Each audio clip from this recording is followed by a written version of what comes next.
Hello students. मैं दिलीप कुमार आप लोगों का अपना चैनल स्मार्ट स्टोनर पर सभी का स्वागत करता हूं। आज हम लोग प्रतिलेखन संख्या 82 को लेंगे। इसमें टोटल 500 शब्द होगा और 50 का स्पीड होगा जो जेएसएससी ने बोला है, और एक स्पीड एसएससी स्टेनोग्राफर सी और डी के लिए होगा। वो हिंदी में यही मैटर रहेगा, 500 शब्द रहेगा। एसएससी 800 पूछता है लेकिन 500 का भी सीरीज चल रहा है। ठीक है, फिर मैं एसएससी का 800 वर्ड भी दूंगा पूरा, और इंग्लिश का भी आप लोग डिक्टेशन ले सकते हैं। मेरा आपका प्लेलिस्ट में मिल जाएगा। उससे पहले जाइए, चैनल को सब्सक्राइब कीजिए, लाइक कीजिए, बेल आइकन को ऑन करना ना भूलिएगा, क्योंकि स्टेनोग्राफर से रिलेटेड कोई भी वैकेंसीज आती है या कोई भी कॉन्सेप्ट पढ़ाया जाता है, हिंदी हो या इंग्लिश हो, कोई भी चीज़ पढ़ाया जाता है बहुत बेसिक तरीके से पढ़ाया जाता है, तो इस चैनल को सब्सक्राइब जरूर करके रखिएगा। और जो भी पहली चैनल पर पहली बार आए हैं, चैनल को सब्सक्राइब कर लीजिएगा। ये वीडियो बहुत काम का होने वाला है। और आप लोगों के लिए ऑनलाइन ज्वाइन कैसे करना है क्लासेस, उसका मैं एक सेपरेट वीडियो बना के दे दिया हूँ। वहाँ पे जाके आप लोग डिस्क्रिप्शन में लिंक दिया हुआ है, वहाँ से भी आप लोग वीडियो देख सकते हैं। और इस वीडियो के भी डिस्क्रिप्शन में वो लिंक डाल दूंगा, वहाँ से भी आप लोग जाके आराम से देख सकते हैं। बहुत अच्छा क्लासेस हो रहा है, जल्द से जल्द जो जो इंटरेस्टेड कैंडिडेट है ज्वाइन कर सकते हैं। बहुत अच्छा क्लासेस होता है, ऑफलाइन टाइप पे होता है एकदम क्लास। एकदम आपको लगेगा ही नहीं कि मैं ऑनलाइन कर रहा हूँ, एकदम ऑफलाइन टाइप पे क्लासेस होता है। और 180 का स्पीड भी रहेगा। तो इससे पहले हम लोग को पहले 50 का स्पीड करना है, ठीक है, पहले जो जैसे ने। और आप लोग से एक निवेदन है कि बार बार आप लोग पूछते हैं जेएसएससी का सर एग्जाम कब होगा कब होगा। देखिए, मुझे भी ऐसा कुछ जानकारी अभी नहीं फिलहाल मिला है, ठीक है। जब तक, या आप लोग को भी कोई भ्रम में नहीं रहना चाहिए, जब तक जेएसएससी अपना ऑफिशियल साइट पे जब तक कोई नोटिफिकेशन नहीं डाल देता है ना, तब तक आप दूसरा का बहकावा मत रहिए। कोई बोल रहा है नोटिफिकेशन सर एग्जाम कैंसिल होगा, कोई एग्जाम कब होगा, तो ये सब का फेरा मत रहिए। एग्जाम होगा, एग्जाम कहीं नहीं जाएगा, थोड़ा डिले होगा जरूर। ये चीज़ तो हम भी बोल रहे हैं कि बहुत डिले हो चुका है, लेकिन अब क्या कर सकते हैं, हम लोग मेहनत ही कर सकते हैं स्टूडेंट के नाते, और हम लोग मास्टर के नाते पढ़ा सकते हैं, ठीक है। तो आप लोग मेहनत कीजिए अपना पे, जब होगा। और एसएससी स्टेनोग्राफर के भरोसे मत रहिए। बहुत सारा वैकेंसीज है, उस पर फोकस कीजिए। बहुत सारा वैकेंसीज है सेंट्रल का, ठीक है। इसके बाद बिहार एसएससी है, बंगाल है, बहुत सारा वैकेंसीज आने वाला है, उस पर ध्यान दीजिए। जैसे होगा जब देखा जाएगा, उसके लिए तो आप लोगों को टेंशन नहीं लेके नहीं रखना, बना के अपना रखना है, ठीक है। तो उस सब पे ध्यान नहीं देना। चलिए फोकस करते हैं हम लोग नए डिक्टेशन। तो 50 का डिक्टेशन स्टार्ट होगा 5 सेकंड के बाद। स्टार्ट।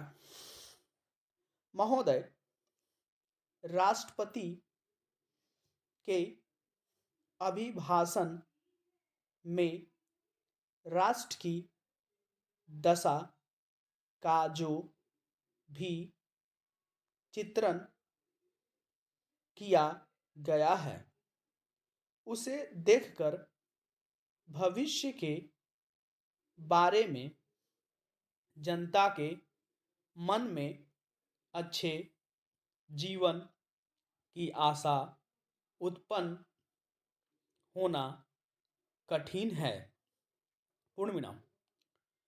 अभिभाषण में अधिक बल शासन ने अभी तक जो कुछ किया है उसकी ओर दिया गया है, जबकि यह सदन और राष्ट्र की जनता आज हमारे सामने जो संकट खड़े हैं उनका निराकरण किस प्रकार किया जाएगा, इसके संबंध में मार्गदर्शन की आशा करती थी।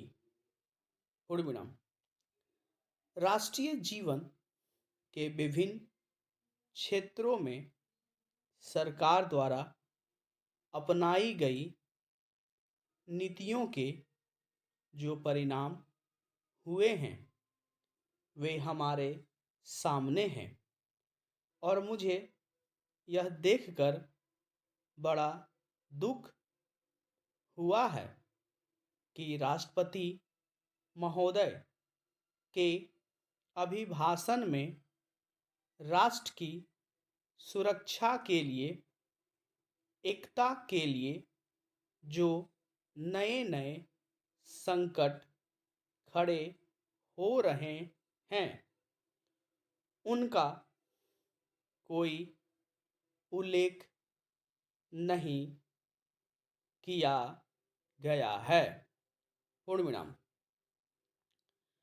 कुछ ही दिन हुए हमारे रक्षा मंत्री ने एक भाषण में कहा था कि भारत 100% सुरक्षित नहीं है। पूर्ण विराम। किसी देश का रक्षा मंत्री सार्वजनिक रूप से इस तरह के विचार व्यक्त करें तो यह प्रश्न स्वाभाविक रूप से खड़ा होता है कि राष्ट्र की सुरक्षा की ओर, जो कि सर्वोपरि है, ध्यान देने के लिए पूरा प्रयत्न क्यों नहीं किया गया। पूर्ण विराम। सभी जानते हैं कि सुरक्षा के लिए जो भी संकट है वह हमारे पड़ोसी से है और वह पड़ोसी आणविक शस्त्रों की मांग कर रहा है। वे शस्त्र किसके विरुद्ध काम में लाए जाएंगे, इसके संबंध में किसी को संदेह नहीं है। पूर्ण विराम। किंतु प्रश्न है, क्या हमारा सैनिक बल, हमारा साज सामान किसी भी आक्रमण का सफलतापूर्वक सामना करने में समर्थ है। पूर्ण विराम। मैं यह स्वीकार करती हूँ कि किसी बड़े युद्ध की आशंका नहीं है, किंतु पाकिस्तान के नेता अपनी जनता का ध्यान वहाँ की गिरती हुई आर्थिक स्थिति से दूर करने के लिए किसी भी समय कश्मीर के प्रश्न पर अंतर्राष्ट्रीय सैनिक हस्तक्षेप को निमंत्रण देने के लिए झगड़ा कर सकते हैं। पूर्ण विराम। और कोई भी परिस्थिति उत्पन्न हो, देश की जनता इस सरकार से यह आश्वासन चाहती है कि जहां तक पाकिस्तान के आक्रमण का प्रश्न है, भारत 100% सुरक्षित है। पूर्ण विराम। इस संबंध में सरकार को जनता के मन में विश्वास उत्पन्न करने का प्रयत्न करना चाहिए। पूर्ण विराम। जहाँ तक कश्मीर का प्रश्न है, सरकार किसी भी अन्य विदेशी शक्ति से वार्ता करने के लिए तैयार नहीं है। भारत ही नहीं, सारी दुनिया आज विज्ञान और प्रौद्योगिकी के द्वारा लाए गए परिवर्तनों के कारण महान परिवर्तनों की ड्योढ़ी पर खड़ी है। पूर्ण विराम। इन चीजों ने लोगों के जीवन को बदला तो है, किंतु केवल ऊपरी तौर पर। पूर्ण विराम। आज हमारे पास ऊंची ऊंची और सुंदर सुंदर इमारतें हैं। पूर्ण विराम। खेती बाड़ी के कुछ आधुनिक तरीके भी हमें मालूम है। पूर्ण विराम। लेकिन आज हमें एक नए प्रकार के मानव की आवश्यकता है। पूर्ण विराम। ऐसा मानव जो विस्तारशील ज्ञान को वास्तविक उच्च जीवन के लिए उपयोग कर सके। पूर्ण विराम। मेरे विचार से गांधी जी ने यही करने का प्रयत्न किया, एक मानव निर्माण करने का। पूर्ण विराम। तो ये हम लोगों ने देखा है कि 82 को लिए हैं हम लोग डिक्टेशन, और इसमें टोटल 500 था और 50 का स्पीड था। इसको लिखने के बाद आप लोग ट्रांसक्राइब जरूर करेंगे और मुझे कमेंट करेंगे कितना एरर जा रहा है, क्या दिक्कत हो रही है आपको, और डिक्टेशन के बारे में अपना फीडबैक जरूर दीजिएगा। आप लोग जब अपना फीडबैक देते हैं, कमेंट करते हैं कि सर अच्छा डिक्टेशन था, कुछ गलतियां बता देते हैं, तो अच्छा लगता है। ऐसा कोई ज़रूरी नहीं है, ठीक है, मुझसे भी गलती हो सकती है। तो आप लोग अपना फीडबैक जरूर कमेंट करिएगा, उससे मुझे बहुत प्रोत्साहन और बहुत कुछ सीखने को मिलता है। ठीक है, और आप लोग भी अपना फीडबैक देते रहना है। ठीक है, अब हम लोग नेक्स्ट डिक्टेशन लेंगे। 80 का स्पीड रहेगा, सेम मैटर रहेगा। ये डिक्टेशन आप लोग को एसएससी स्टेनोग्राफर जो सेंट्रल लेवल की होती है उसके लिए प्रॉपर दिया जाता है। उसमें टोटल 800 वर्ड पूछा जाता है, लेकिन मैं अभी 500 ही दे रहा हूँ। क्लियर। जब वो फिर जब होगा तो एक सेपरेट उसका भी वीडियो बना के दूंगा एसएससी के लिए भी। और एसएससी का देखिए अभी 2 दिन पहले, एक दिन है ना, कल ही एग्जाम हुआ है स्किल टेस्ट उसका, तो उस सब पे ज़्यादा फोकस कीजिए, क्योंकि एसएससी का कैलेंडर हमेशा जारी रहता है। देखिए अब एसएससी का नेक्स्ट एग्जाम कब होगा उसका कैलेंडर जारी कर दिया है, उसको टारगेट कीजिए। और भी बहुत सारा वैकेंसी आ जाएगा, उसको टारगेट कीजिए। ठीक है, बहुत सारा कोर्ट का वैकेंसी का, उसको टारगेट कीजिए। एसएससी के थ्रू मत रहिए, खाली अपना प्रिपरेशन को खाली चालू रखिए और अच्छे से करते रहिए, बस आप कहीं ना कहीं सेट हो जाइएगा। तो यही आप लोग से कहना था। नेक्स्ट हम लोग डिक्टेशन लिखेंगे 80 का। डिक्टेशन स्टार्ट होगा 5 सेकंड के बाद। स्टार्ट।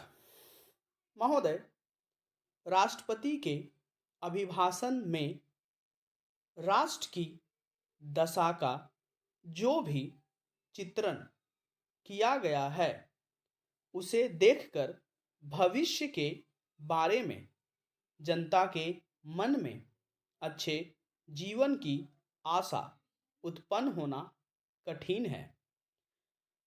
अभिभाषण में अधिक बल शासन ने अभी तक जो कुछ किया है उसकी ओर दिया गया है, जबकि यह सदन और राष्ट्र की जनता आज हमारे सामने जो संकट खड़े हैं उनका निराकरण किस प्रकार किया जाएगा, इसके संबंध में मार्गदर्शन की आशा करती थी।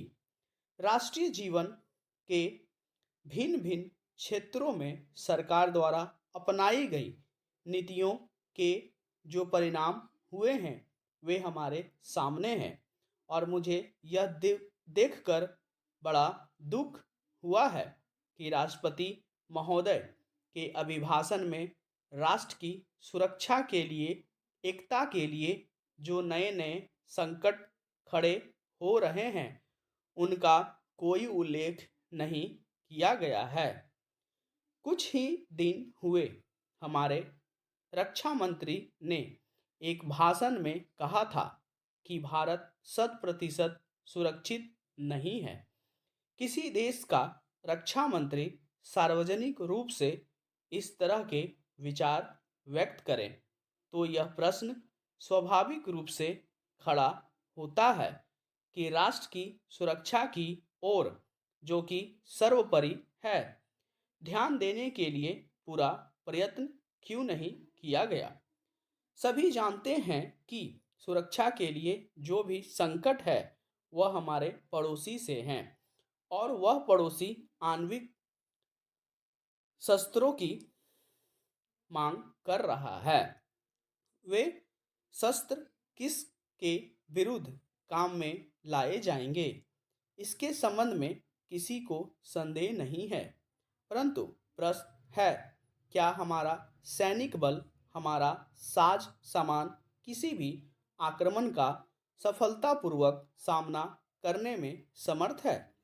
मैं यह स्वीकार करता हूं कि किसी बड़े युद्ध काल की आशंका नहीं है, किंतु पाकिस्तान के नेता अपनी जनता का ध्यान वहां की गिरती हुई आर्थिक स्थिति से दूर करने के लिए किसी भी समय कश्मीर के प्रश्न पर अंतर्राष्ट्रीय सैनिक हस्तक्षेप को निमंत्रण देने के लिए झगड़ा कर सकते हैं। और कोई भी परिस्थिति उत्पन्न हो, देश की जनता इस सरकार से यह आश्वासन चाहती है कि जहां तक पाकिस्तान के आक्रमण का प्रश्न है, भारत 100% सुरक्षित है। इस संबंध में सरकार को जनता के मन में विश्वास उत्पन्न करने का प्रयत्न करना चाहिए। जहां तक कश्मीर का प्रश्न है, सरकार किसी भी अन्य विदेशी शक्ति से वार्ता करने के लिए तैयार है। महोदय, भारत ही नहीं, सारी दुनिया आज विज्ञान और प्रौद्योगिकी के द्वारा लाए गए परिवर्तनों के कारण महान परिवर्तनों की ड्योढ़ी पर खड़ी है। इन चीज़ों ने लोगों के जीवन को बदला तो है, किंतु केवल ऊपरी तौर पर। आज हमारे पास ऊंची ऊंची और सुंदर सुंदर इमारतें हैं। खेती बाड़ी के कुछ आधुनिक तरीके भी हमें मालूम हैं, लेकिन आज हमें एक नए प्रकार के मानव की आवश्यकता है। ऐसा मानव जो विस्तारशील ज्ञान को वास्तविक उच्च जीवन के लिए उपयोग कर सके। मेरे विचार से गांधी जी ने यही करने का प्रयत्न किया, एक मानव निर्माण करने का। Full stop. तो ये हम लोगों ने लिया है 80 का स्पीड से। ठीक है, ये एसएससी के लिए सेंट्रल लेवल पे आती है और जितना भी एसएससी का वैकेंसी आएगा और जितना भी सेंट्रल का वैकेंसी आएगा वो 80 ही पूछता है हिंदी में। इंग्लिश और हिंदी में डिफरेंसेस यही है। बहुत कोई पूछता है कि सर हिंदी इंग्लिश में क्या डिफरेंस है स्टेनो में। हिंदी में आपको स्पीड कम मिलेगा इंग्लिश के कंपैरिजन में। ठीक है, वो हिंदी में कहीं कहीं वैकेंसी देखिए 50 से चालू है, 60 से, कहीं कोट वोट में 60 का ही मांगता है, 70 का भी कहीं है, 80 तो है ये है। और इंग्लिश जो है 80 के नीचे कोई वैकेंसीज आपको नहीं आएगा। तो इंग्लिश हिंदी थोड़ा सा टफ कुछ नहीं होता, सीखने से टफ कुछ नहीं होता, जब सीख जाएगा तो कुछ टफ नहीं है। तो हिंदी करना बेटर होता है, अच्छा अपॉर्चुनिटीज होता है, कैंडिडेट कम होता है।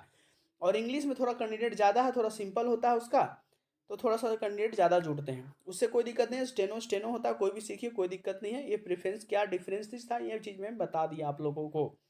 ठीक है, ज़्यादा अपॉर्चुनिटीज़ हिंदी में आपको आएगी। तो आप लोग जो भी सीखना चाहते हैं चैनल के द्वारा मेरे चैनल पे सीख सकते हैं। बेसिक तरीके से सिखाया जाता है, जीरो लेवल से सिखाया जाता है बढ़िया से। आप लोग बहुत कम दिनों में स्टेनोग्राफर अच्छे से लिखना सीख सकते हैं। ठीक है, तो हम लोग मिलते हैं नए वीडियो के साथ, नए डिक्टेशन के साथ। तब तक के लिए धन्यवाद।